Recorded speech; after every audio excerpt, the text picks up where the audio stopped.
덜컹덜컹. 규칙적인 진동이 척추를 타고 올라옵니다. 이 소리는 나에게 유일한 자장가이자 내가 아직 세상의 부속품으로 굴러가고 있다는 가짜 위안입니다. 창밖으로 한강의 회색 물결이 빠르게 뒤로 밀려납니다. 나는 이수진입니다. 남들은 내가 여의도에 있는 번듯한 금융회사의 대리인 줄 알지만 사실 나는 6개월 전에 해고당했습니다. 책상 서랍에서 나온 빈 소주병들이 들켰거든요. 하지만 나는 매일 아침 룸메이트의 눈을 피해 정장을 차려입고 이 2호선 순환 열차에 오릅니다. 갈 곳이라곤 이 덜컹거리는 열차 칸뿐이지만요. 안내방송이 나옵니다. 열차가 잠시 신호 대기로 멈춘다는 내용입니다. 시계를 봅니다. 8시 4분.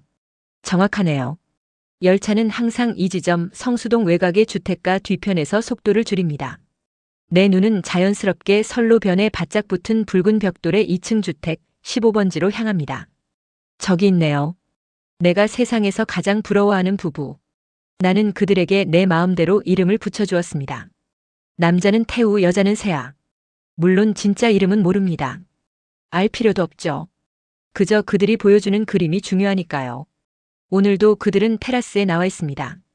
세아 씨가 하얀 머그잔을 들고 웃고 있네요. 태우 씨는 출근 준비를 마친 듯 말끔한 슈트 차림으로 그녀의 뒤에서 어깨를 감싸 안습니다. 다정하게 볼에 입을 맞추는 모습. 아, 정말 완벽합니다. 내가 도훈 씨와 결혼했을 때 꿈꾸던 모습이 딱 저런 거였는데.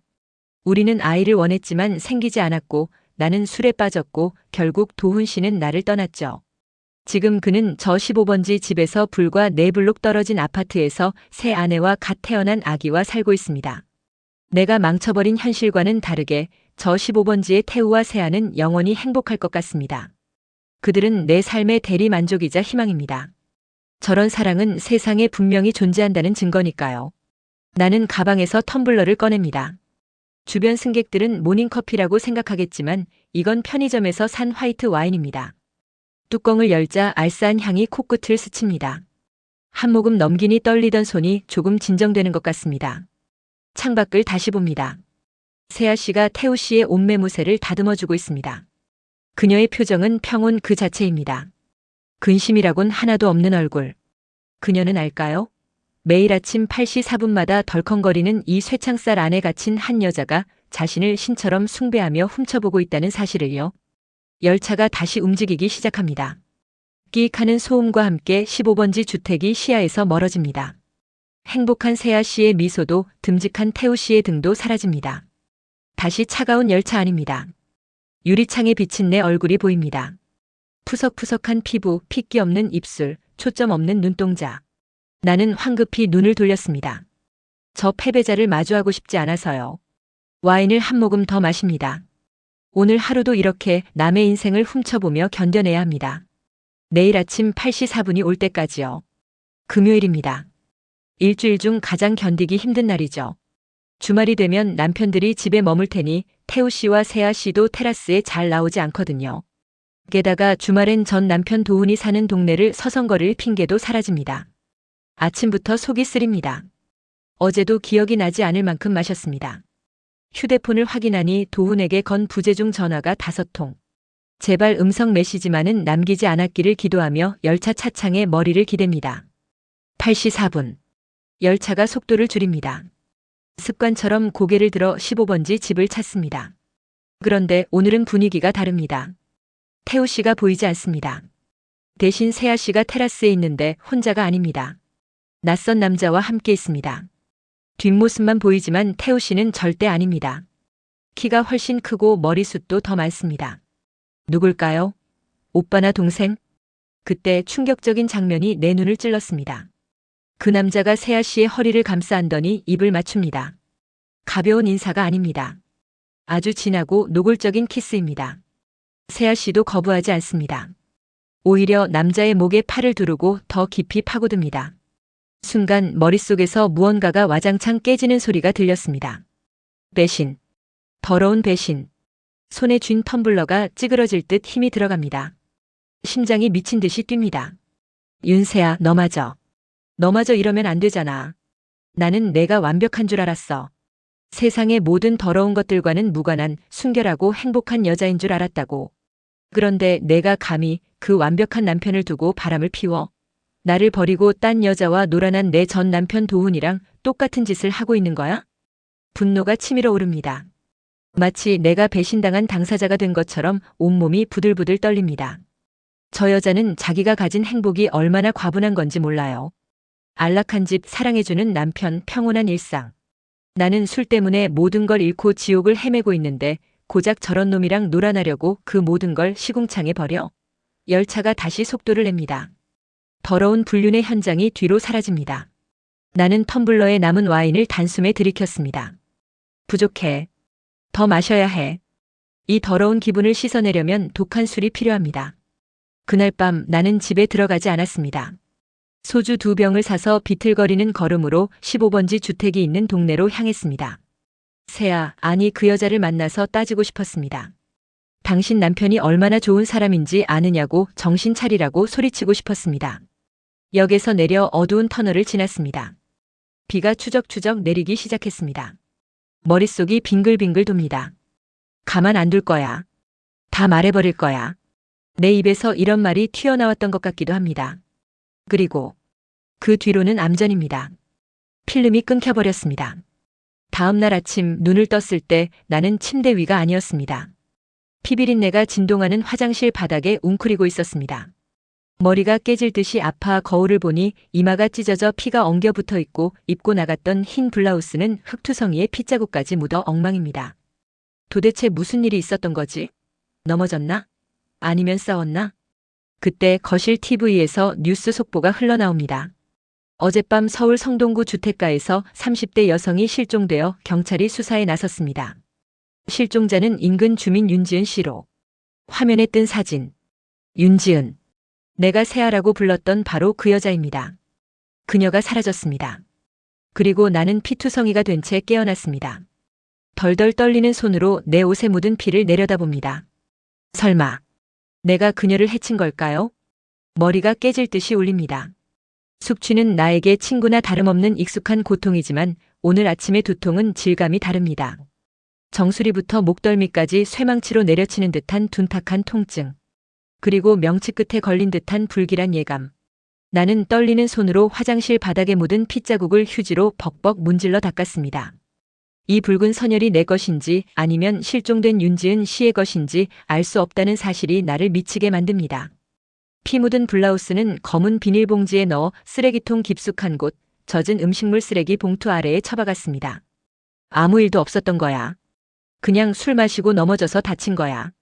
그렇게 주문을 외우듯 스스로에게 최면을 걸고 있는데 현관 초인종이 울렸습니다. 누구세요? 대답 대신 묵직한 남자의 목소리가 문 너머로 들려옵니다. 성동경찰서에서 나왔습니다. 이수진 씨 댁 맞습니까? 심장이 바닥으로 쿵 떨어져 산산조각 나는 기분입니다. 올 것이 왔구나. 나는 거울을 보며 심호흡을 한 번 하고 최대한 태연한 척 문을 열었습니다. 문 앞에는 날카로운 눈매의 형사 2명이 서 있었습니다. 그들은 나를 위아래로 훑어보더니 집 안으로 들어왔습니다. 집 안에 배어있는 퀴퀴한 술 냄새를 맡았는지 형사 1명이 미간을 찌푸립니다. 무슨 일로 오셨나요? 내 목소리가 염소처럼 가늘게 떨립니다. 형사는 내 이마의 상처를 빤히 쳐다보며 묻습니다. 이수진 씨, 어제 저녁 8시부터 12시 사이에 어디에 계셨습니까? 나는 마른 침을 꿀꺽 삼킵니다. 기억이 안 납니다. 필름이 끊겼다고 블랙아웃이라고 말하면 그들은 나를 바로 유력한 용의자로 의심할 겁니다. 그냥 친구를 만났어요. 누구를 만났냐고 묻는다면 대답할 말이 없는데 다행히 형사는 더 구체적인 질문을 던집니다. 어젯밤 실종된 윤지은 씨의 자택 인근 지하보도 CCTV에 이수진 씨와 비슷한 인상착의가 찍혔습니다. 그곳엔 왜 가신 겁니까? 지하보도. 그 축축하고 어두운 굴다리. 기억의 파편 하나가 번개처럼 스치고 지나갑니다. 비에 젖은 시멘트 바닥, 진흙탕에 떨어진 붉은색 머플러, 그리고 누군가의 날카로운 비명소리. 머리가 또 지끈거립니다. 나는 황급히 둘러댔습니다. 아는 사람이 그 동네에 살아서요. 전 남편이라고 말할 수는 없었습니다. 이혼한 전 남편과 그 새 아내를 스토킹하고 15번지 부부를 훔쳐보고 있었다는 사실이 밝혀지면 나는 알코올 중독자의 스토커까지 그야말로 완벽한 미친 여자가 될 테니까요. 형사는 내 말이 의심스러운지 수첩에 무언가를 적습니다. 이수진 씨, 실종자 윤지은 씨와는 어떤 관계입니까? 모르는 사람입니다. 정말이에요. 나는 그저 기차를 타고 지나가다 본 게 다라고요. 하지만 내 입에서 나온 말은 내가 들어도 거짓말처럼 들렸습니다. 형사가 명함을 탁자 위에 올려놓으며 말합니다. 기억나는 게 있으면 바로 연락 주십시오.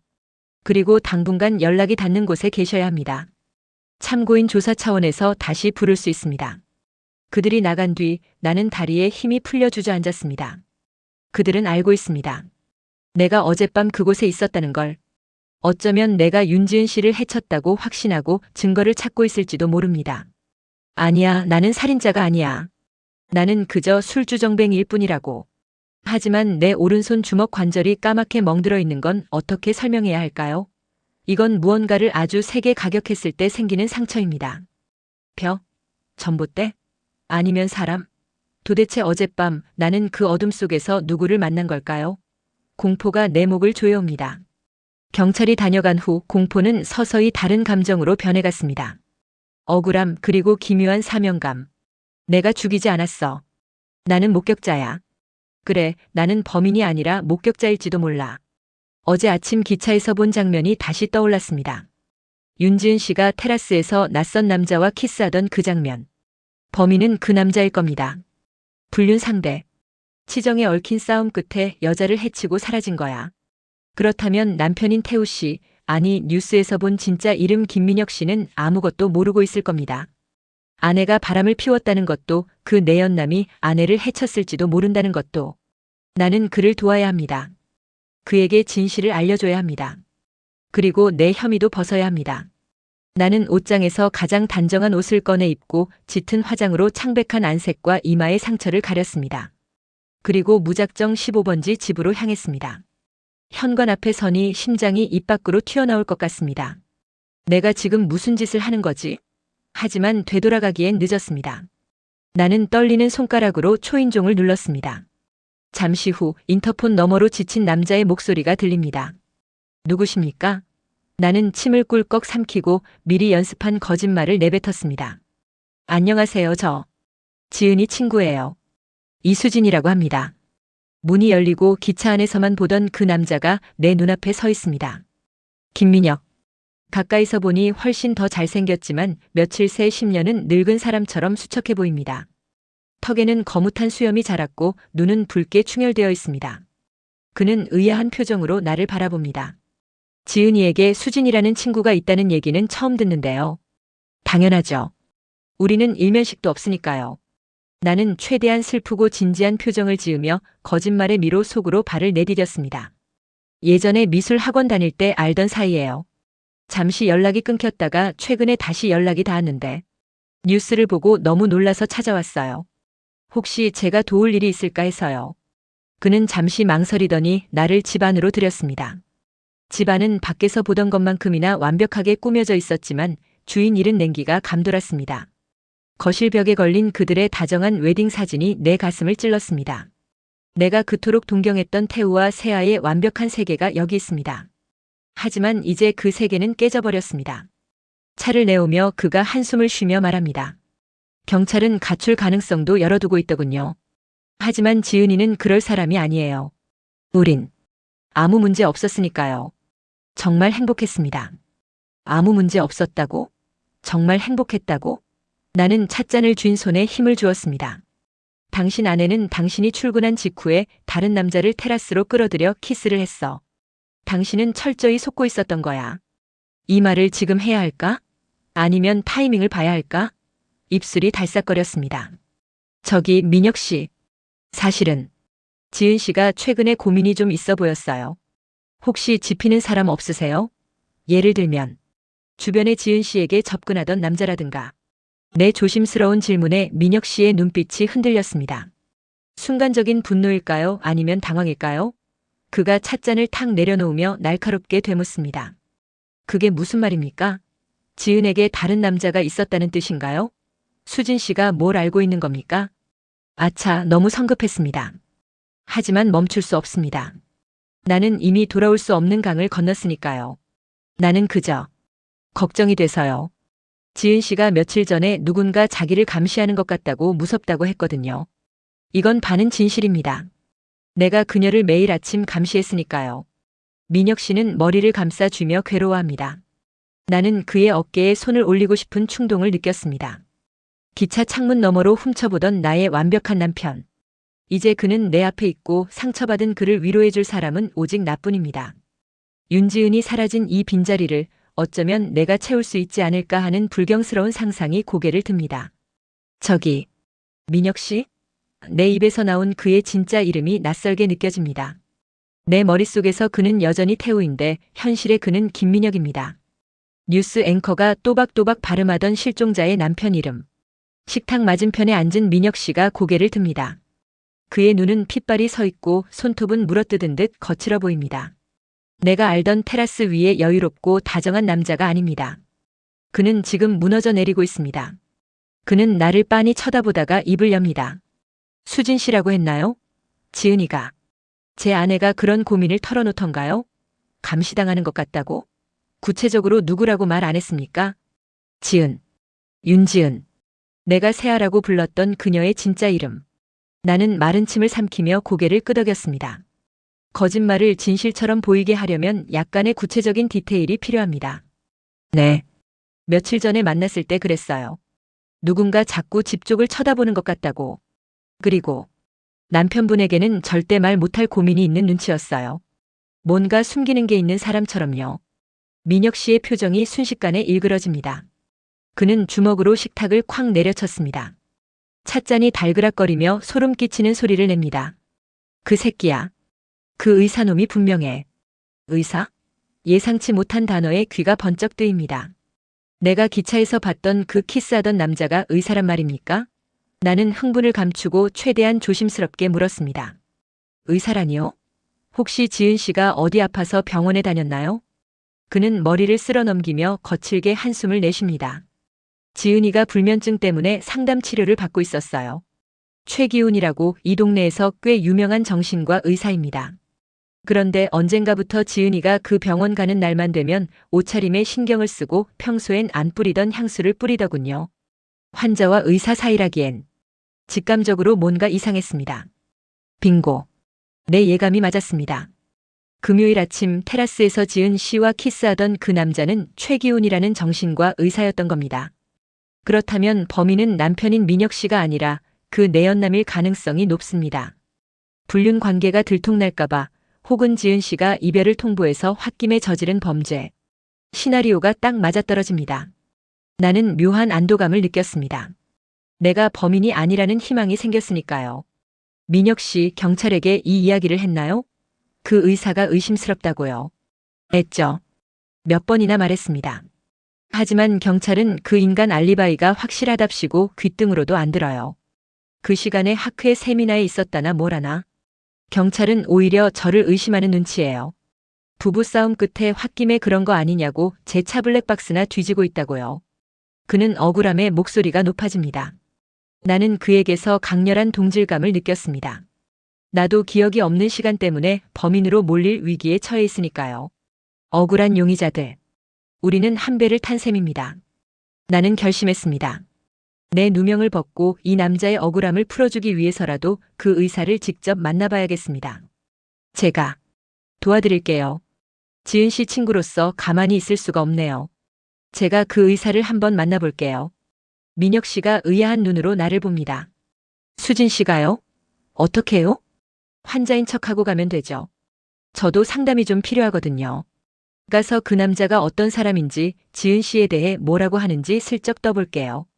범인이라면 분명히 반응을 보일 거예요. 최기훈 정신건강의학과 15번지 주택에서 불과 2정거장 떨어진 곳에 있는 깔끔한 개인 병원입니다. 나는 환자로 예약을 하고 진료실로 들어갔습니다. 문을 열자 익숙한 얼굴이 보입니다. 맞습니다. 기차 창문 너머로 봤던 그 남자. 지은 씨, 아니 내 상상 속에 세아 씨를 안고 진한 키스를 나누던 그 남자입니다. 훤칠한 키에 지적인 무태 안경, 사람을 꿰뚫어보는 듯한 차가운 눈빛. 민혁 씨와는 전혀 다른 종류의 날카로운 매력을 가진 남자입니다. 이수진님? 어디가 불편해서 오셨습니까? 그의 목소리는 낮고 부드럽습니다. 여자들이 쉽게 마음을 열고 비밀을 털어놓게 만드는 훈련된 목소리입니다. 나는 의자에 앉으며 손톱을 물어뜯는 신용을 했습니다. 알코올 중독자의 불안 증세를 연기하는 건 나에게 식은 죽 먹기니까요. 아니, 연기가 아닐지도 모릅니다. 지금 내 손은 진짜로 떨리고 있으니까요. 잠이 안 와요. 자꾸 잊고 싶은 기억이 떠오르거든요. 그리고 기억나지 않는 시간이 무서워요. 최 박사는 안경을 치켜 올리며 나를 관찰합니다. 차트에 무언가를 적으며 무미건조하게 묻습니다. 어떤 기억이 가장 괴롭습니까? 제가 저지른 실수들이요. 술 마시고 남편을 괴롭혔던 일, 직장에서 잘린 일, 그리고 누군가를 훔쳐보던 일이요. 내 말에 펜을 움직이던 그의 손이 미세하게 멈칫합니다. 찰나의 순간이지만 나는 놓치지 않았습니다. 그의 눈빛이 흔들리는 것을. 나는 승부수를 던지기로 했습니다. 더 깊이 찔러봐야 합니다. 선생님, 혹시 윤지은 씨라고 아시나요? 뉴스에 나온 실종된 여자요. 그는 표정을 딱딱하게 굳히며 펜을 내려놓습니다. 방어기제가 발동한 겁니다. 환자의 신상 정보에 대해서는 타인에게 말씀드릴 수 없습니다. 그리고 그게 지금 환자분의 불면증과 무슨 관련이 있죠? 관련이 있죠. 제가 그 여자를 봤거든요. 실종되던 날 아침 테라스에서 어떤 남자와 키스하고 있는 걸요. 아주 행복해 보였어요. 남편이 출근하자마자 다른 남자를 집으로 불러들일 만큼 대담하더군요. 진료실 안에 무거운 정적이 흐릅니다. 공기청정기 돌아가는 소리만 윙윙거립니다. 최 박사는 천천히 몸을 등받이에 기댑니다. 그의 눈빛이 이제는 부드러움 대신 서늘한 경계심으로 바뀌었습니다. 나를 환자가 아닌 적으로 인식하기 시작했습니다. 이수진 씨, 지금 무슨 말씀을 하시는 건지 모르겠군요. 헛것을 보신 모양입니다. 알코올 의존증 환자들에게서 흔히 나타나는 망상 증상이죠. 약 처방해 드릴 테니 나가보세요. 그는 나를 정신병자 취급하며 상황을 모면하려 합니다. 하지만 나는 물러서지 않았습니다.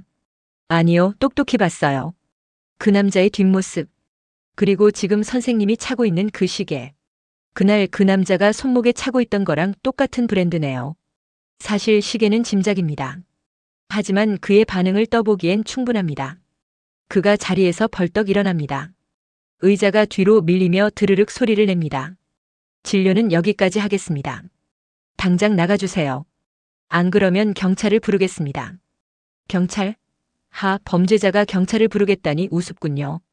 그의 과민 반응이야말로 그가 범인이라는 강력한 증거 아닐까요? 나는 쫓겨나듯 진료실을 나왔지만 확신을 얻었습니다. 윤지은은 이 남자와 불륜 관계였고 그날 밤 둘 사이에 무슨 일이 벌어진 게 틀림없습니다. 병원 로비로 나오는데 벽걸이 TV에서 뉴스 속보가 흘러나옵니다. 앵커의 다급한 목소리가 내 발목을 잡습니다. 속보입니다. 실종된 윤지은 씨의 자택 인근 숲, 야산 매립지에서 윤 씨의 것으로 추정되는 시신이 발견되었습니다. 시신 발견. 이제 실종 사건이 아니라 살인 사건입니다. 눈앞이 캄캄해집니다.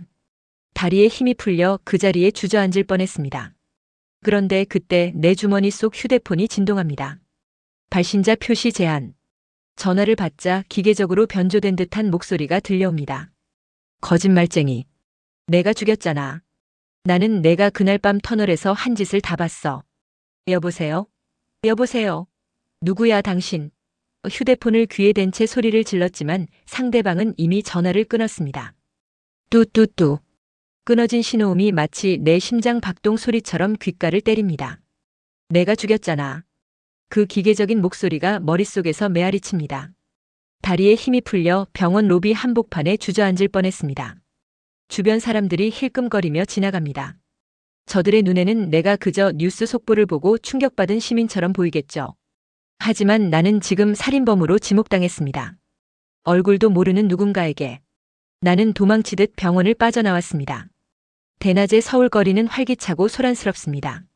하지만 내 세상은 흑백 무성 영화처럼 고요하고 차갑게 식어버렸습니다.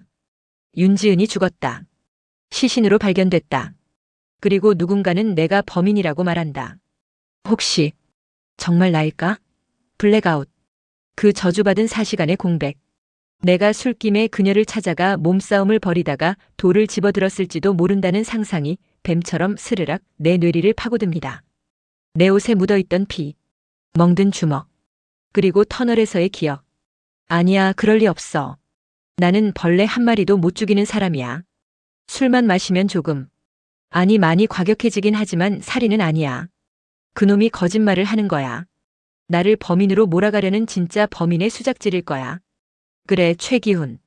그 의사놈이거나 아니면 또 다른 내연남이겠지. 나는 떨리는 손으로 김민혁 씨에게 전화를 걸었습니다. 그가 전화를 받자마자 울음 섞인 목소리가 들려옵니다. 뉴스를 본 모양입니다. 수진 씨. 지은이가. 그의 흐느낌을 듣자 죄책감이 밀려오지만 동시에 살아야겠다는 생존 본능이 꿈틀거립니다. 나는 그를 위로하는 척하며 내 알리바이를, 내 편을 만들어야 합니다. 민혁 씨, 진정하세요. 지금 어디세요? 제가 그쪽으로 갈게요.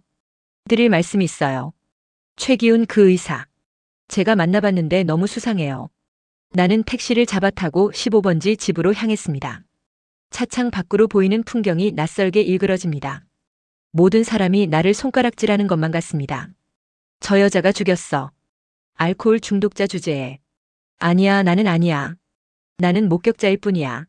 민혁 씨의 집에 도착했을 때 그는 소파에 파묻혀 울고 있었습니다. 며칠 전에 말끔하던 모습은 온데간데 없고 절망에 빠진 남자의 모습뿐입니다. 나는 그에게 물 한 잔을 건네며 최 박사와의 만남을 과장 섞어 이야기했습니다. 그가 얼마나 과민 반응을 보였는지, 넥타이와 시계가 얼마나 비슷했는지. 민혁 씨가 충혈된 눈으로 나를 봅니다. 그 새끼가 범인이라면 제가 죽여버릴 겁니다. 내 손으로 찢어 죽일 거예요. 그의 살기 어린 눈빛에 등골이 오싹해집니다. 그런데 그때 내 휴대폰이 다시 울립니다. 이번에는 발신자 표시 제한이 아닙니다. 저장되지 않은 번호.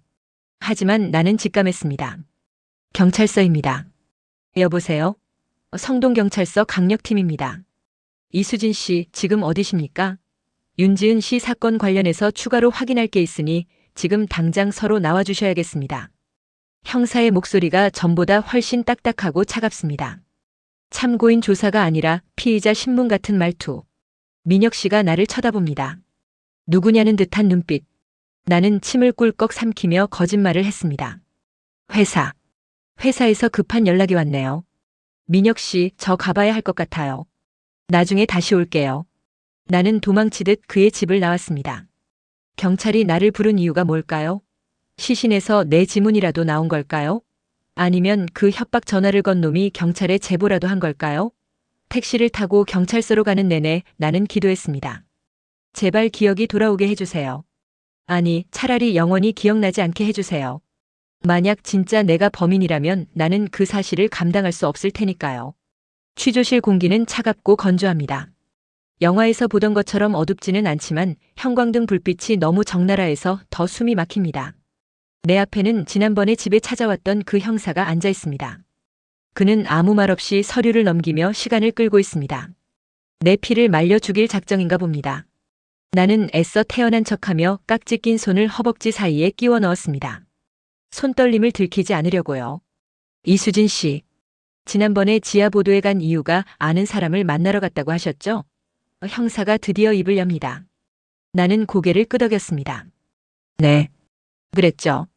그 아는 사람이 윤지은 씨였습니까? 아니요. 말씀드렸잖아요. 전 그 여자 모른다고요. 뉴스 보고 처음 알았다고요. 형사는 코웃음을 치더니 노트북 화면을 내 쪽으로 돌립니다. 이것 좀 보시죠. 사건 당일 밤 8시 30분. 윤지은 씨 집 근처 골목길 CCTV입니다. 화면 속에 비틀거리는 여자가 보입니다. 나입니다. 누가 봐도 만취한 상태의 나. 나는 전봇대를 붙잡고 서 있다가 지나가는 누군가에게 소리를 지릅니다. 화질이 흐려서 상대방의 얼굴은 잘 안 보이지만 긴 머리의 여자입니다. 그리고 그 여자가 쓰고 있는 붉은색 스카프가 선명하게 보입니다. 이 여자 윤지은 씨 맞죠? 당신이 지금 멱살 잡고 흔드는 이 여자요.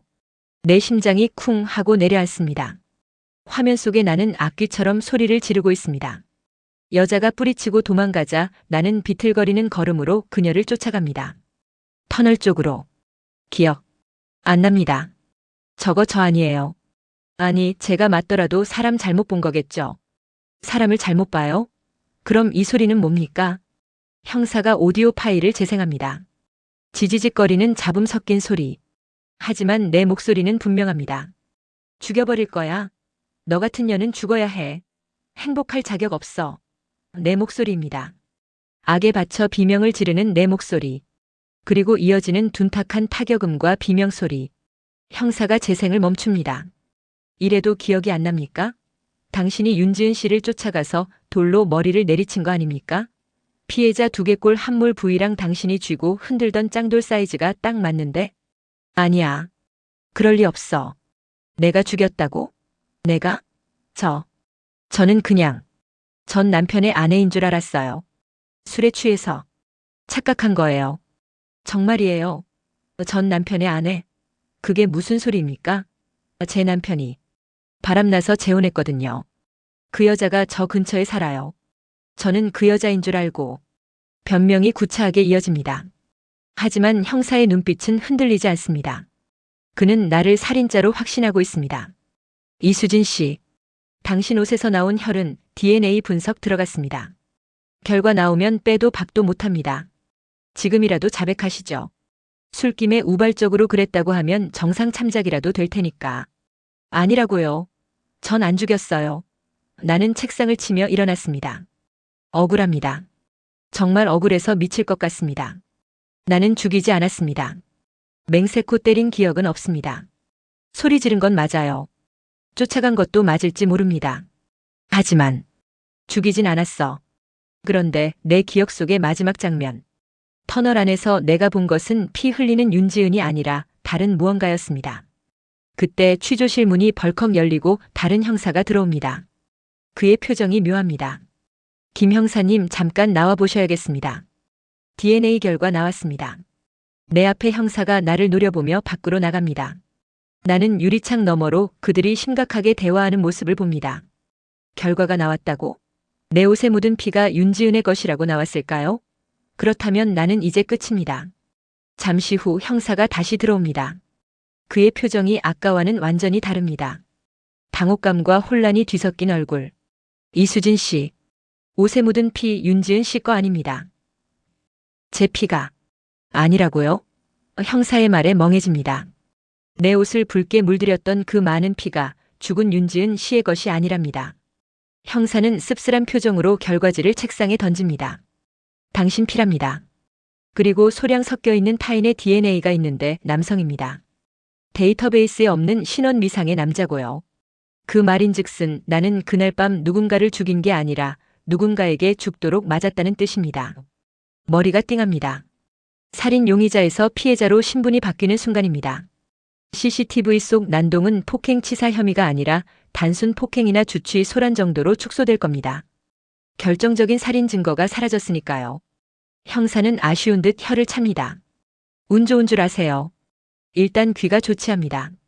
하지만 수사 종결된 거 아니니까 멀리 가지 마시고 그날 밤 당신 때린 남자 기억나면 바로 연락해요. 그놈이 진범일 수도 있으니까. 경찰서를 나오니 새벽 공기가 차갑습니다. 자유의 몸이 되었지만 기쁘지 않습니다. 오히려 더 혼란스럽습니다. 내가 죽인 게 아니라면 도대체 나는 왜 피투성이가 되어 있었던 걸까요? 그리고 그 터널에서 나를 때린 남자는 누구일까요? 택시를 잡으려는데 문득 머릿속을 스치는 기억 하나. 비냄새, 축축한 흙냄새, 그리고 내 얼굴을 향해 날아오던 주먹. 그 주먹의 주인은 여자가 아니었습니다. 아주 힘이 센 남자였습니다. 너 닥치고 꺼져. 안 그러면 죽여버린다. 낮게 으르렁거리는 목소리. 그 목소리 어디선가 들어본 적이 있습니다. 아주 최근에. 나는 멈칫하고 그 자리에 얼어붙었습니다. 기계적인 변조 음성으로 협박 전화를 걸어오던 그놈. 그놈 목소리의 억양이 기억 속에 그 남자의 말투와 겹쳐집니다. 그렇다면 범인은 나를 지켜보고 있다는 뜻입니다. 내가 경찰서에서 풀려나오는 지금 이 순간도요. 등골이 오싹해져 주위를 두리번거렸습니다. 건너편 편의점 앞에 검은색 승용차 한 대가 서 있습니다. 선팅이 짙어 안이 보이지 않습니다. 저 차일까요? 아니면 골목 뒤에 숨어 있을까요? 공포가 엄습하지만 동시에 확신이 생깁니다. 나는 목격자가 맞습니다. 그날 밤 나는 범인을 봤고 범인도 나를 봤습니다. 그래서 나를 공격했고 지금은 협박하고 있는 겁니다. 그렇다면 범인은 누구일까요? 불륜남 최기훈? 아니면 전혀 모르는 제3의 인물? 그때 내 손에 쥐어진 휴대폰이 울립니다. 김민혁. 죽은 지은 씨의 남편입니다. 수진 씨 경찰서에서 나왔나요? 저 좀 만날 수 있을까요? 보여드릴 게 있어요. 지은이 유품을 정리하다가 이상한 걸 발견했습니다. 민혁 씨의 집은 정막 강산입니다. 거실 한가운데 놓인 커다란 박스에는 지은 씨의 옷가지와 화장품들이 담겨 있습니다. 주인을 잃은 물건들이 내뿜는 서늘함. 민혁 씨는 며칠 전보다 더 퀭한 눈으로 나를 맞이했습니다. 그는 나에게 위스키 한 잔을 건넸습니다. 평소라면 덥석 받아 마셨겠지만 오늘은 사양했습니다. 또다시 필름이 끊기면 안 되니까요. 이겁니다. 그가 내민 것은 작은 태블릿 PC였습니다. 지은이가 쓰던 건데 비밀번호를 몰라서 못 열고 있었어요. 그런데 오늘 우연히 제 생일을 넣어봤더니 열리더군요. 그의 목소리가 떨립니다. 나는 침을 삼키며 화면을 들여다보았습니다. 메신저 대화창이 열려 있습니다. 상대방의 이름은 저장되어 있지 않지만 대화 내용은 충격적입니다. 오늘 밤에 와? 남편 야근이래. 보고 싶어. 당신의 그 하얀 피부를 만지고 싶어. 나도. 우리 언제까지 이렇게 숨어서 만나야 해? 조금만 참아. 곧 정리할게. 명백한 불륜의 증거. 그리고 상대방이 보낸 사진 한 장. 얼굴은 잘려있지만 의사가운을 입은 남자의 상반신입니다. 주머니에 꽂힌 만년필, 그리고 손목에 찬 시계. 이 시계. 내가 중얼거리자 민혁 씨가 고개를 끄덕이며 입술을 깨뭅니다. 네. 최기훈, 그 자식 시계 맞죠? 수진 씨가 병원에서 봤다던 그 시계. 확실합니다. 내가 진료실에서 봤던 그 시계와 똑같습니다. 최기훈이 범인이라는 퍼즐이 맞춰지는 것 같습니다. 민혁 씨는 태블릿을 꽉 쥐며 오열합니다. 어떻게 이럴 수가 있어? 내가 지은이한테 어떻게 했는데? 그 의사 새끼가 내 아내를 뺏고 결국 죽이기까지 한 거야. 그의 분노와 슬픔이 나에게 전염됩니다. 나 역시 도훈에게 배신당했을 때 저런 심정이었으니까요. 나는 그의 등에 손을 얹고 위로했습니다. 민혁 씨, 이걸 경찰에 가져가야 해요. 이게 증거잖아요. 불륜, 그리고 살해 동기. 민혁 씨가 고개를 들어 나를 봅니다. 그의 눈빛은 젖어 있지만 어딘가 기묘하게 번들거립니다. 경찰은 안 믿어요.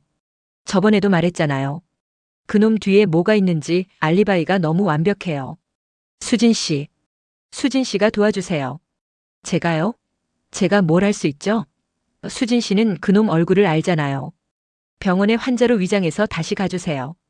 그리고 제가 시키는 대로만 해주시면 그놈 자백을 받아낼 수 있어요. 그의 제안은 위험해 보입니다. 하지만 거부할 수 없습니다. 나는 이 남자의 슬픔에 동참하고 싶고 무엇보다 나를 터널에서 때리고 협박한 그 범인을 잡고 싶으니까요. 그게 최기훈이라면 내가 직접 잡아서 내 무죄를, 그리고 내 기억을 증명해야 합니다. 알겠어요. 뭘 하면 되죠? 내가 대답하자 민혁 씨의 입가에 아주 희미한 미소가 스쳤다가 사라집니다.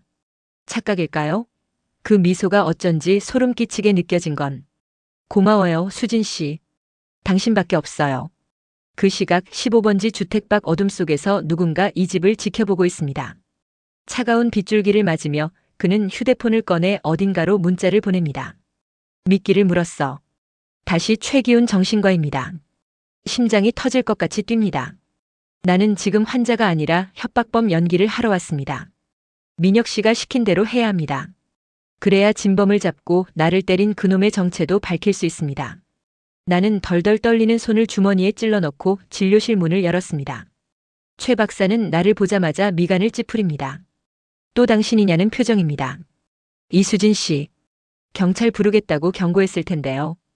당장 나가시죠. 그의 차가운 목소리에 주눅이 들지만 나는 준비한 대사를 내뱉었습니다. 다 기억났어요. 그날 밤 터널에서 당신이 지은 씨한테 무슨 짓을 했는지. 최 박사의 행동이 멈춥니다. 그가 쓰고 있던 안경을 벗어 책상 위에 올려놓습니다. 그의 눈빛이 매섭게 빛납니다.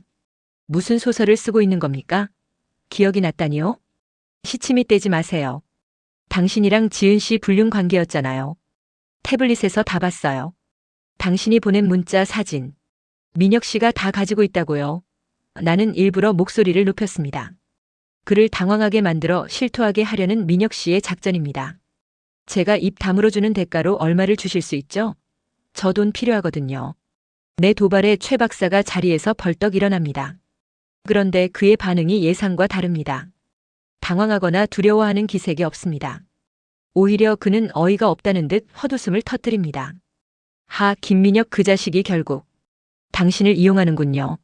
뭐라고요? 최 박사가 책상 서랍을 열더니 서류 봉투 하나를 꺼내 던집니다.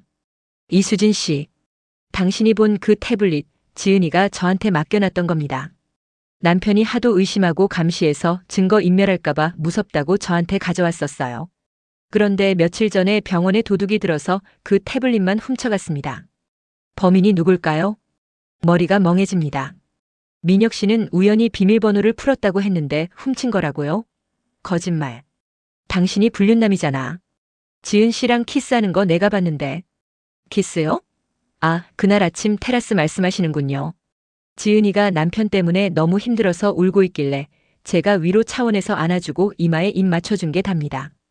의사로서 부적절한 행동이었던 건 인정하지만 불륜은 아닙니다. 지은이는 남편 김민혁을 무서워했어요. 그 인간 의처증 환자입니다. 의처증. 김민혁이 나에게 보여줬던 그 눈물, 아내를 잃은 슬픔, 그 모든 게 연기였다는 말인가요? 최 박사의 눈은 진실을 말하는 것처럼 보입니다. 반면 민혁 씨가 보여줬던 그 순간적인 소름 끼치는 미소가 다시 떠오릅니다. 나의 완벽했던 태우 씨의 상이 흔들리기 시작합니다. 도대체 누가 거짓말을 하고 있는 걸까요? 나는 혼란의 소용돌이 속에 빠져버렸습니다. 병원 문을 나서자마자 다리가 풀려 주저앉고 말았습니다. 지나가는 사람들이 이상하게 쳐다보지만 신경 쓸 겨를이 없습니다. 최 박사의 말이 사실이라면 나는 살인마의 손에 노란한 꼴입니다. 완벽한 사랑을 하는 줄 알았던 남편이 사실은 아내를 공포에 떨게 한 의처증 환자였다니. 내가 기차 창문 너머로 훔쳐보며 동경했던 그 모든 것이 사실은 잘 꾸며진 연극 무대였던 겁니다. 어디서부터 잘못된 걸까요? 나는 비틀거리는 걸음으로 무작정 걷기 시작했습니다. 발길이 닿은 곳은 윤지은 씨의 시신이 발견된 야산 근처 그 문제의 터널 입구였습니다. 대낮인데도 터널 안은 시커먼 아가리를 벌리고 있습니다. 축축한 곰팡이 냄새와 비린내가 코를 찌릅니다. 나는 홀린 듯 터널 안으로 걸어 들어갔습니다. 어둠이 나를 삼킵니다. 심장이 미친 듯이 뜁니다. 그래, 여기였어. 내가 기억을 잃어버린 곳. 내가 피투성이가 된 곳. 눈을 감고 그날 밤의 기억을 더듬어 봅니다.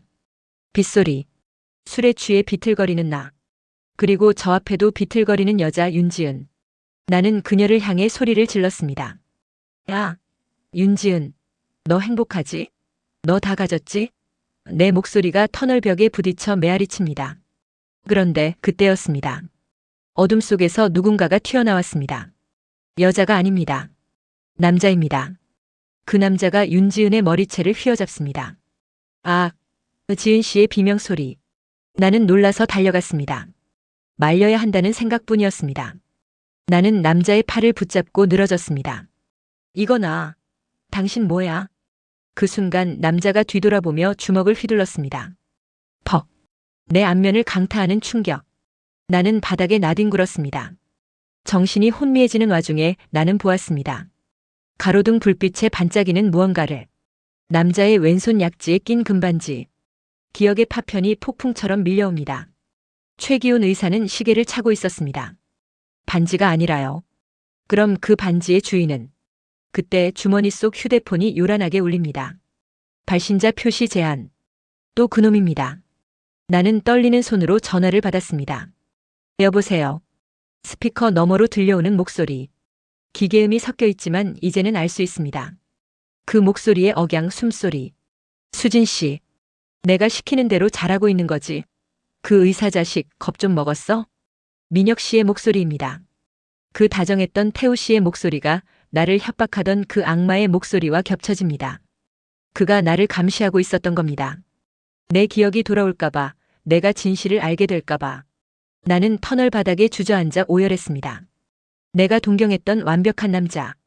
그가 내 기억을 앗아간 폭행범이자 아내를 죽인 진범이었습니다. 네. 민혁 씨.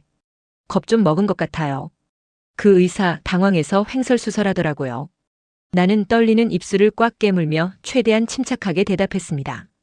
전화기 너머의 살인마를 속여야 합니다.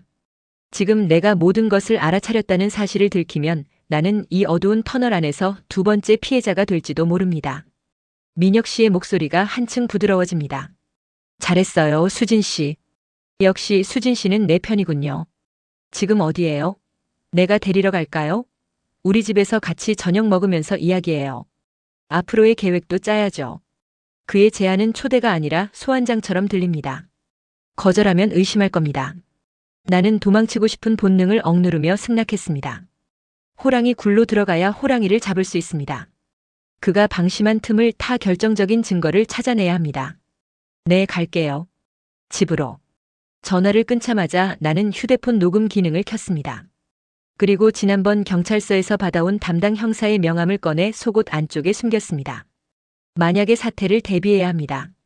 택시를 타고 15번지 집으로 가는 길, 창밖의 풍경이 지옥으로 가는 길처럼 음산해 보입니다. 나는 거울을 보며 연습했습니다. 웃어. 자연스럽게 웃어. 너는 그를 믿는 척해야 해. 너는 알코올 중독자의 기억을 잃은 불쌍한 여자일 뿐이야. 초인종을 누르자 민혁 씨가 문을 열어줍니다. 그는 말끔하게 면도하고 셔츠 소매를 걷어올린 채 요리를 하고 있었습니다.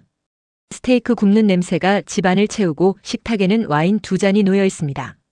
아내를 잃은 남자의 식탁이라고는 믿기지 않는 풍경입니다. 어서 와요, 수진 씨. 고생 많았죠? 그가 다정하게 웃으며 내 어깨를 감쌉니다. 그 손길에 소름이 돋아 하마터면 비명을 지를 뻔했습니다. 나는 억지로 입꼬리를 올리며 안으로 들어갔습니다. 집이 참 좋네요. 지은 씨가 부러울 정도로. 내 뼈 있는 농담에 그가 잠시 멈칫하더니 이내 씁쓸한 표정을 짓습니다. 다 부질없죠. 주인이 없는데. 앉아요, 수진 씨. 이 와인 지은이가 아끼던 건데 오늘은 특별히 땄습니다. 그가 붉은 와인을 잔에 따릅니다. 핏빛 액체가 출렁거립니다. 나는 술을 끊어야 하지만 지금은 마시는 척이라도 해야 합니다. 그를 안심시켜야 하니까요. 최 박사가 뭐라고 하던가요? 구체적으로. 그가 스테이크를 썰며 묻습니다. 칼질하는 손놀림이 섬뜩할 정도로 정교합니다. 나는 침을 삼키며 최 박사의 변명을 적당히 각색해서 늘어놓았습니다. 그가 당황해서 알리바이를 조작하려 했다고 거짓말을 보탰습니다. 민혁 씨는 만족스러운 듯 고개를 끄덕입니다. 그래요? 그럼 이제 경찰도 그놈을 의심하겠군요. 수진 씨 덕분입니다. 그가 잔을 들어 건배를 제의합니다. 쨍 하는 맑은 소리가 울립니다. 그때 그의 왼손이 내 눈앞에서 움직입니다. 네 번째 손가락에 끼워진 심플한 금반지. 가로등 불빛 아래서 번쩍이던 바로 그 반지입니다. 확실해. 내가 죽였어. 그리고 나를 때렸어. 나는 와인을 한 모금 마시는 척하며 곁눈질로 거실을 살폈습니다. 증거가 필요해. 이 남자가 범인이라는 결정적인 증거. 어딘가에 숨겨뒀을 거야. 지은 씨의 진짜 휴대폰 아니면 범행 도구. 민혁 씨 화장실 좀 써도 될까요? 그럼요. 2층으로 가세요. 1층은 수리 중이라. 2층. 안방과 서재가 있는 곳. 기회입니다. 나는 비틀거리는 척하며 계단을 올랐습니다. 등 뒤에서 나를 지켜보는 그의 시선이 칼날처럼 꽂히는 기분입니다. 2층 복도는 고요합니다. 나는 발소리를 죽이고 안방 문을 살짝 열었습니다. 지은 씨의 화장대, 옷장 모든 것이 그대로입니다. 서랍을 뒤지기 시작했습니다. 뭔가 나올 거야. 이 남자의 이중성을 보여주는 무언가가. 하지만 서랍은 깨끗하게 정리되어 있습니다. 너무 깨끗해서 오히려 수상합니다. 그때 침대 협탁 아래에 떨어진 작은 종이 조각이 눈에 띄었습니다. 영수증입니다. 5호 골프 연습장. 날짜는 실종 당일 저녁 7시. 기억납니다. 민혁 씨는 경찰에게 그날 저녁 7시부터 10시까지 회사에서 야근을 했다고 했습니다. 그런데 골프 연습장이라니? 알리바이가 거짓입니다. 게다가 이 골프 연습장, 지은 씨가 실종된 야산 바로 근처에 있는 곳입니다. 심장이 쿵쾅거립니다. 이걸 챙겨야 해. 나는 영수증을 주머니에 구겨넣고 서재로 향했습니다. 서재 책상 위에는 노트북이 켜져 있습니다. 화면 보호기가 돌아가고 있습니다. 마우스를 흔들자 비밀번호 입력창이 뜹니다. 혹시나 해서 804를 입력해봅니다. 내가 그들을 훔쳐보던 시간 8시 4분. 민혁 씨가 평소에 숫자 강박이 있다는 걸 눈치챘거든요. 빙고. 풀렸습니다. 폴더를 뒤지는데 프로젝트 J라는 폴더가 보입니다. 클릭하자 수백 장의 사진이 쏟아져 나옵니다. 지은 씨입니다. 그런데 평범한 사진이 아닙니다. 그녀가 카페에서 누군가와 대화하는 모습, 길을 걷는 모습, 심지어 집 안에서 옷을 갈아입는 모습까지 전부 몰래 찍은 사진들입니다. 그리고 사진마다 붉은색 글씨로 메모가 적혀 있습니다. 더러운 년. 웃어? 다른 남자 보고 웃어? 죽여버릴 거야. 의처증. 최 박사의 말이 사실이었습니다. 그는 아내를 사랑한 게 아니라 사육하고 감시했던 겁니다. 그리고 마지막 파일, 날짜가 바로 실종 당일입니다. 음성 녹음 파일.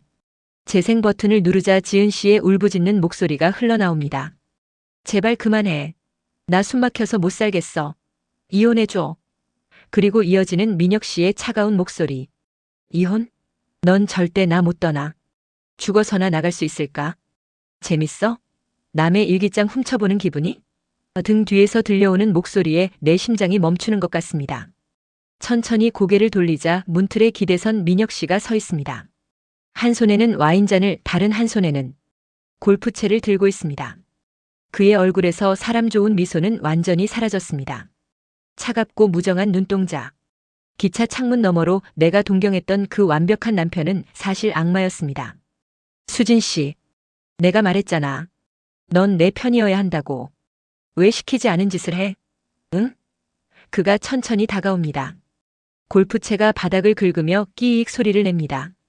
나는 뒷걸음질 치다 책상에 부딪혔습니다. 도망칠 곳이 없습니다. 살려주세요. 민혁 씨.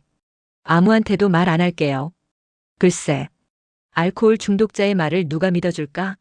아, 이렇게 하면 되겠다. 죄책감에 시달리던 수진 씨가 자백 유서를 쓰고 여기서 자살하는 거야. 완벽하지? 그가 골프채를 높이 치켜듭니다. 나는 본능적으로 옆에 있던 무거운 크리스털 재떨이를 집어들었습니다. 살아야 해. 이 미친놈한테서 살아서 나가야 해. 휙 하는 파열음이 귓가를 스칩니다. 본능적으로 고개를 숙이지 않았다면 내 머리통은 저기 산산조각난 스탠드처럼 박살났을 겁니다. 민혁 씨가 휘두른 골프채가 서재 책상을 강타하며 요란한 굉음을 냅니다. 나무 파편이 얼굴로 튀어오릅니다. 공포가 머리끝까지 차오르지만 아이러니하게도 정신은 그 어느 때보다 맑아집니다. 알코올 기운이 싹 가시는 생존 본능.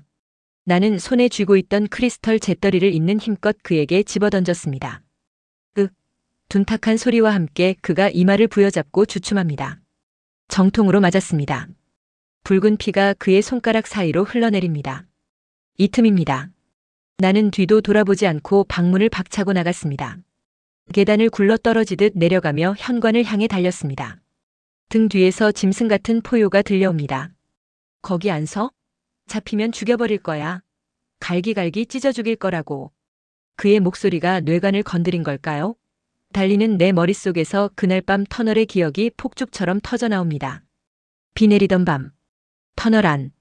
나는 윤지은을 공격한 게 아니었습니다. 나는 그녀를 구하려고 했습니다.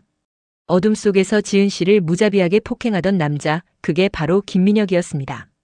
나는 그 광경을 목격하고 달려들어 그의 팔을 붙잡고 매달렸습니다. 그만해. 이 미친놈아. 그러자 그가 나를 돌아보며 주먹을 날렸습니다. 내 안면을 강타하던 그 금반지의 차가운 감촉. 그리고 바닥에 쓰러진 나를 보며 그가 내뱉었던 말. 뭐야, 이 술주정뱅이녀는? 운 좋은 줄 알아. 넌 내 얼굴 못 봤으니까. 그는 내가 만취해서 아무것도 기억하지 못할 거라 생각하고 나를 그 자리에 버려둔 채 지은 씨를 끌고 사라졌던 겁니다. 나는 가해자가 아니라 유일한 목격자이자 생존자였습니다. 억울함과 분노가 피를 타고 역류합니다. 내가 죄책감에 시달리며 괴로워할 때 저 악마는 나를 비웃으며 지켜보고 있었던 겁니다. 현관문에 도달했습니다. 덜덜 떨리는 손으로 도어락을 열려고 하지만 손에 땀이 차서 미끄러집니다. 삐삐삐 경고음이 울립니다. 안 돼, 제발. 뒤에서 쿵, 쿵, 쿵 발소리가 가까워집니다. 계단을 다 내려온 그가 골프채를 바닥에 끌며 다가옵니다. 그의 얼굴은 피범벅이 되어 괴물처럼 일그러져 있습니다. 수진 씨. 왜 그렇게 급해? 우리 아직 할 얘기가 남았잖아. 유서 써야지. 지은이 죽인 거 다 내가 한 짓이라고 쓰고 가야지. 그가 골프채를 높이 치켜듭니다. 나는 현관문을 포기하고 거실 쪽으로 몸을 날렸습니다. 와장창. 거실 유리창을 향해 돌진했습니다. 살려면 이 방법뿐입니다. 온몸으로 유리를 깨고 밖으로 나가는 것. 날카로운 통증이 전신을 훑고 지나갑니다. 차가운 빗줄기가 얼굴을 때립니다. 바뀝니다. 나는 신발도 신지 않은 맨발로 젖은 잔디밭을 가로질러 달리기 시작했습니다. 살아야 한다. 살아서 이 진실을 세상에 알려야 한다. 발바닥이 찢어지는 고통이 느껴지지만 멈출 수 없습니다. 뒤에서 미친 듯이 쫓아오는 발소리가 들립니다. 빗줄기는 더욱 굵어졌고 세상은 온통 어둠뿐입니다. 어디로 가야 할까요? 경찰서? 너무 멉니다. 이웃집? 아무도 문을 열어주지 않을 겁니다.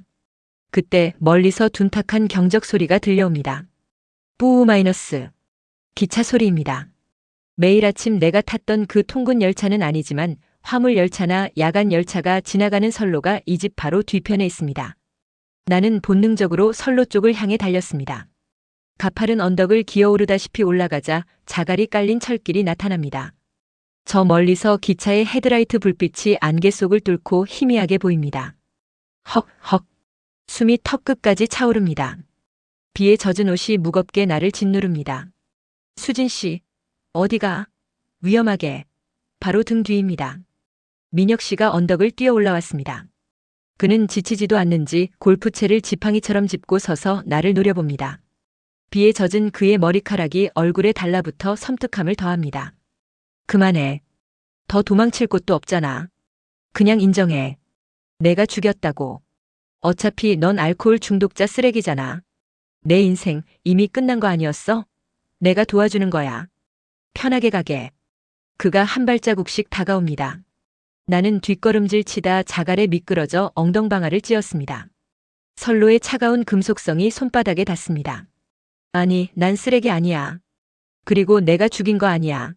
내가 죽였어. 내가 지은 씨를 소유물처럼 대하고 때리고 결국 죽였잖아.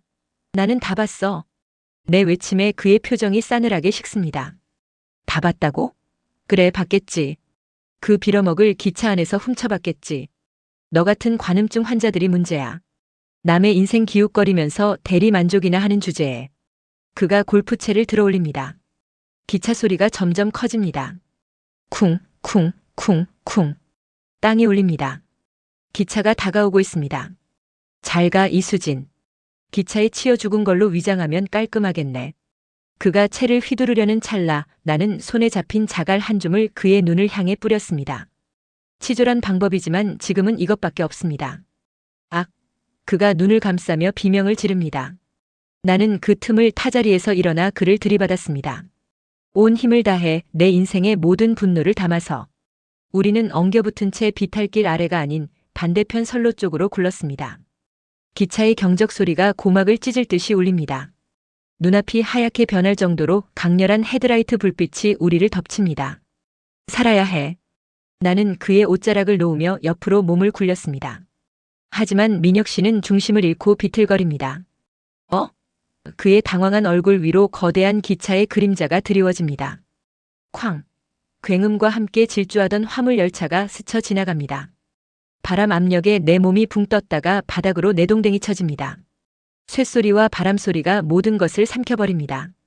민혁 씨는 보이지 않습니다. 귀가 먹먹합니다. 굉음을 내며 지나가던 화물 열차가 사라진 뒤 선로 위에는 비현실적인 정적만이 감돕니다. 빗소리조차 들리지 않는 진공 상태. 나는 덜덜 떨리는 몸을 일으켜 세웠습니다. 온몸이 진흙과 피로 뒤범벅이 되어 있습니다. 숨을 쉴 때마다 갈비뼈가 욱신거립니다. 민혁 씨? 목소리가 갈라져 나옵니다. 대답이 없습니다. 철길 반대편 어둠 속에 검은 덩어리가 보입니다. 가까이 다가갈 용기가 나지 않습니다. 하지만 확인해야 합니다. 그가 죽었는지 아니면 다시 일어나 나를 죽이러 올지.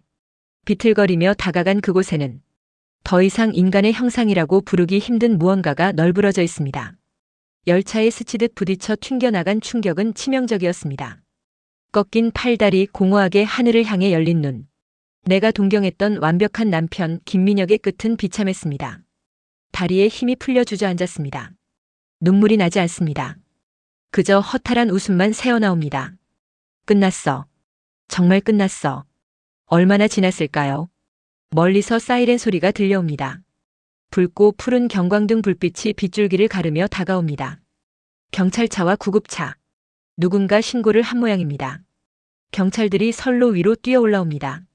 낯익은 얼굴이 보입니다. 나를 취조했던 그 형사입니다. 그는 시신을 확인하고는 경악한 표정으로 나에게 다가옵니다. 이수진 씨, 괜찮습니까? 도대체 무슨 일이 있었던 겁니까? 나는 대답 대신 주머니 속에 구겨져 있던 영수증 뭉치와 품에 안고 있던 태블릿 PC를 형사에게 내밀었습니다. 이거 증거예요. 김민혁이 아내를 죽였어요. 그리고 저도 죽이려고 했어요. 저 정당방위였어요. 말을 마치는 순간 긴장이 풀리며 의식이 흐려집니다. 형사가 나를 부축하며 소리를 지르는 모습이 슬로 모션처럼 보입니다. 구급차. 여기 생존자 있어. 빨리. 병원 응급실에서 눈을 떴을 때는 며칠이 지난 후였습니다. 온몸에 붕대를 감고 링거를 꽂은 채였지만 기분은 그 어느 때보다 가벼웠습니다. 형사가 찾아왔습니다. 그의 태도는 180도 달라져 있었습니다. 이수진 씨, 몸은 좀 어떠십니까? 정말 큰일 하셨습니다. 수진 씨가 가져온 태블릿과 노트북에서 결정적인 증거가 다 나왔습니다. 김민혁, 그 사람 아주 악질이더군요. 형사의 브리핑은 충격적이었습니다. 김민혁은 수년 전부터 의처증 증세를 보였고 아내 윤지은을 감금하다시피 통제했습니다. 지은 씨가 최기훈 박사에게 상담을 받으러 간 건 불륜이 아니라 남편의 학대에서 벗어나기 위한 도움을 요청하러 갔던 것이었습니다. 테라스에서의 키스도 최 박사가 울고 있는 지은 씨를 위로하던 장면을 내가 오해했던 거였고요. 그리고 그날 밤 터널. 도망치던 지은 씨를 붙잡아 살해하고 시신을 유기한 건 김민혁이었습니다. 내가 그를 말리려다 폭행당해 기절한 사이 그는 모든 죄를 나에게 뒤집어 씌울 계획을 세웠던 겁니다. 수진 씨 덕분에 윤지은 씨 시신도 찾았습니다. 야산 매립지가 아니라 집 지하실 창고 벽 뒤에 숨겨져 있더군요. 등잔 밑이 어둡다더니 형사의 말에 가슴이 저리 태웁니다. 나는 그 집에서 스테이크를 썰고 와인을 마셨습니다. 바로 발밑에 시신이 있는 줄도 모르고. 저 살인 혐의는요? 당연히 무혐의죠. 김민혁 사망 건도 정당방위 인정될 겁니다. 그놈이 흉기를 들고 쫓아왔다는 게 입증됐으니까요. 무혐의. 나는 더 이상 살인자가 아닙니다. 하지만 마음 한구석이 텅 빈 것 같습니다. 내가 부러워하고 동경했던 그 완벽한 부부는 처음부터 존재하지 않았습니다. 지옥 같은 현실을 견디며 웃음 짓던 여자와 사랑이라는 가면을 쓴 악마가 있었을 뿐입니다. 나는 무엇을 보고 부러워했던 걸까요? 한 달이 지났습니다. 나는 퇴원했고 다시 일상으로 돌아왔습니다. 하지만 예전과는 다릅니다. 가장 큰 변화는 더 이상 술을 마시지 않는다는 겁니다. 텀블러에는 화이트 와인 대신 따뜻한 유자차를 담았습니다. 알코올이 빠져나간 자리는 고통스럽지만 또렷한 정신이 주는 차가운 현실감이 나쁘지 않습니다. 오늘 아침 나는 오랜만에 다시 그 통근 열차에 올랐습니다. 8시. 출근길의 풍경은 변함이 없습니다. 콩나물 시루 같은 객차 지친 사람들의 표정, 덜컹거리는 소음. 하지만 나는 더 이상 고개를 숙이고 있지 않습니다. 창가 자리에 서서 지나가는 풍경을 똑바로 바라봅니다. 8시 4분. 안내방송이 나오고 열차가 속도를 줄입니다. 익숙한 신호 대기 구간. 내 눈은 자연스럽게 15번지 주택으로 향합니다. 그 집은 비어 있습니다. 폴리스 라인이 쳐져 있고 테라스의 화분들은 말라 죽었습니다. 더 이상 그곳엔 웃고 있는 세아 씨도 그녀를 안아주는 태우 씨도 없습니다. 아니, 민혁 씨와 지은 씨였죠. 그 집은 이제 흉가가 되어 사람들의 입방아에 오르내릴 겁니다. 유리창에 비친 내 얼굴을 봅니다. 여전히 화장기 없는 얼굴이지만 눈동자에는 생기가 돕니다. 예전에는 이 창문에 비친 내가 너무 초라해서 저 너머의 환상을 훔쳐보기에 바빴습니다. 남의 행복을 내 것처럼 착각하며 위안을 얻었죠. 하지만 그 환상이 얼마나 쉽게 깨어질 수 있는지 겉모습만으로는 절대 알 수 없는 지옥이 존재한다는 것을 이제는 압니다. 전 남편 도훈의 집 근처를 지납니다. 예전 같으면 가슴이 찢어졌겠지만 지금은 덤덤합니다. 그도 그만의 사정이 있겠죠. 완벽해 보이는 그의 재혼 생활에도 균열이 있을지 모릅니다. 아니면 정말 행복할 수도 있고요. 중요한 건 그건 이제 내 삶과는 상관없는 이야기라는 겁니다. 나는 더 이상 남의 삶을 관찰하는 목격자로 살지 않을 겁니다. 열차가 다시 움직입니다. 덜컹덜컹. 기차가 속도를 내며 앞으로 나아갑니다. 15번지 주택이 나의 망상과 집착이 서린 그곳이 뒤로 멀어집니다. 영원히 사라질 때까지 나는 시선을 떼지 않았습니다. 안녕, 윤지은 씨. 부디 그곳에서는 편안하기를. 그리고 안녕, 나의 어리석었던 날들아. 나는 텀블러를 열어 유자차를 한 모금 마셨습니다.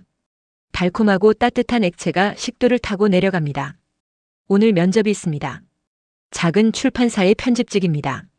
연봉은 예전에 반도 안 되지만 다시 시작하기엔 충분합니다. 이번 역은 성수역입니다. 안내방송과 함께 문이 열립니다. 나는 옷매무새를 다듬고 발을 내디뎠습니다. 내 인생이라는 진짜 선로 위로. 비가 갠 오후의 추모공원은 평화롭습니다. 서울 외곽 납골 땅이 모여있는 이곳은 산자들의 치열함과는 거리가 먼 고요함만이 감돕니다. 나는 품에 안고 온 하얀 국화 꽃다발을 작은 유리창 앞에 내려놓았습니다. 윤지은. 그 이름 석자가 적힌 명패 옆에는 그녀가 생전에 좋아했다던 향수와 웃고 있는 독사진이 놓여 있습니다. 사진 속의 그녀는 참 맑게 웃고 있습니다. 저 웃음 뒤에 그런 끔찍한 공포가 숨겨져 있었을 줄은 꿈에도 몰랐습니다. 지은 씨, 미안해요. 내가 당신을 조금만 더 일찍 알았더라면. 내가 술에 취해 비틀거리지 않고 당신의 신호를 제대로 받더라면. 그랬다면 당신은 지금쯤 이 차가운 유리벽 뒤가 아니라 따뜻한 햇살 아래서 진짜 자유를 누리고 있었을까요? 부질없는 가정을 해봅니다. 하지만 압니다. 이것은 살아남은 자가 짊어져야 할 평생의 부채감이라는 것을요. 오셨군요. 등 뒤에서 낮고 차분한 목소리가 들립니다. 돌아보니 최기훈 선생님, 아니 최 박사가 서 있습니다.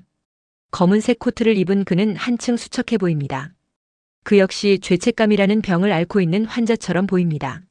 나는 가볍게 목례를 했습니다. 우리는 한때 서로를 의심하고 적으로 간주했지만 지금은 같은 상처를 공유한 동지가 되었습니다. 몸은 좀 어떠십니까?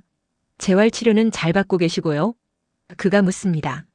의사로서의 의례적인 질문이 아니라 진심 어린 걱정이 담겨 있습니다. 네.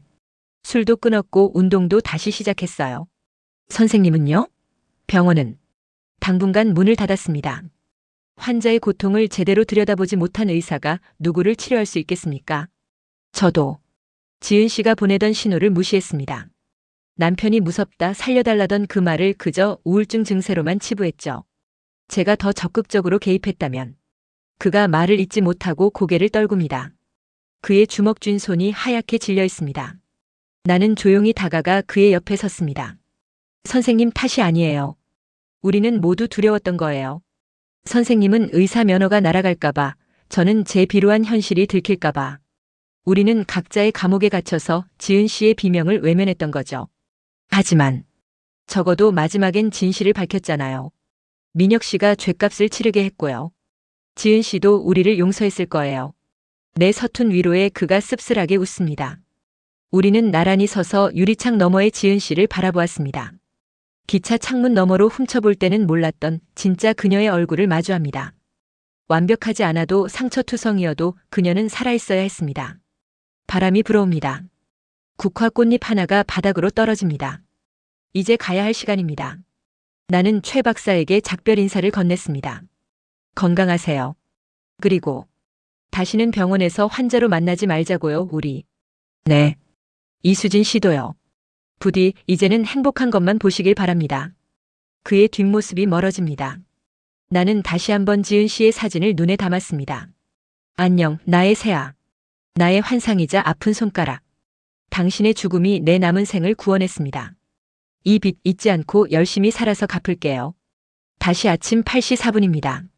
나는 오늘도 2호선 순환 열차의 흔들림에 몸을 맡깁니다. 하지만 이제 목적지가 있습니다. 작은 출판사의 편집부. 내 책상, 내 일 그리고 내 삶이 기다리는 곳으로 갑니다. 텀블러에는 여전히 유자차가 담겨 있고 내 손에는 소주병 대신 원고 뭉치가 들려 있습니다. 열차가 속도를 줄입니다. 익숙한 구간. 15번지 주택이 있던 자리는 이제 공사가 한창입니다. 흉가로 남았던 그 집은 헐리고 새로운 빌라가 들어선다고 합니다. 윤지은 씨의 비극도 김민혁의 광기도 흙더미 아래 묻혀 콘크리트로 덮이겠죠. 사람들은 곧 잊을 겁니다. 그곳에서 어떤 일이 있었는지. 세상은 그렇게 아무 일도 없었다는 듯 빠르게 상처를 지워갑니다. 내 맞은편 자리에 젊은 커플이 앉아 있습니다. 여자는 남자의 어깨에 기대어 잠들었고 남자는 휴대폰을 보며 미소 짓고 있습니다. 참 예뻐 보이는 풍경입니다. 예전의 나였다면 저들을 보며 질투하거나 그들의 완벽한 사랑을 동경하며 망상을 키웠겠죠. 저 남자는 여자를 정말 사랑하는구나. 저 여자는 세상에서 제일 행복하겠구나 하고요. 하지만 이제 나는 압니다. 우리가 눈으로 보는 것은 빙산의 일각일 뿐이라는 것을요. 저 남자의 휴대폰 속에 무엇이 들어있는지, 저 여자가 감은 눈 속에서 어떤 고민을 하고 있는지 우리는 절대 알 수 없습니다. 창문 하나를 사이에 두고 우리는 서로에게 완벽한 타인일 뿐이니까요. 누군가의 삶을 훔쳐보는 것. 그것은 결국 내 삶의 결핍을 채우려는 비겁한 시도였습니다. 남의 행복을 빌려와 내 빈방을 채우려 했지만 그건 신기루에 불과했습니다. 진짜 내 인생은 이 흔들리는 기차 안에서 내 두 발로 버티고 서 있는 이 순간에 있습니다. 비록 초라하고 때로는 고통스럽더라도 이것만이 유일한 진실입니다. 열차가 한강 다리를 건넙니다. 쏟아지는 아침 햇살에 눈이 부십니다. 강물 위로 윤슬이 반짝입니다. 아름답습니다. 나는 눈을 가늘게 뜨고 그 빛을 마주합니다. 더 이상 도망치지 않겠습니다. 기억의 공백 뒤로 숨지도 않겠습니다. 나는 똑똑히 보고 기억하고 살아갈 겁니다. 나는 84분의 관찰자 이수진입니다. 그리고 이제 기차에서 내릴 시간입니다. 이번 역은 합정역입니다. 내리실 문은 오른쪽입니다. 문이 열립니다. 시원한 바람이 불어옵니다. 나는 주저없이 승강장으로 발을 내디뎠습니다. 뚜벅뚜벅. 내 발자국 소리가 경쾌하게 울립니다. 수많은 인파 속으로, 나의 진짜 이야기 속으로 나는 걸어 들어갑니다.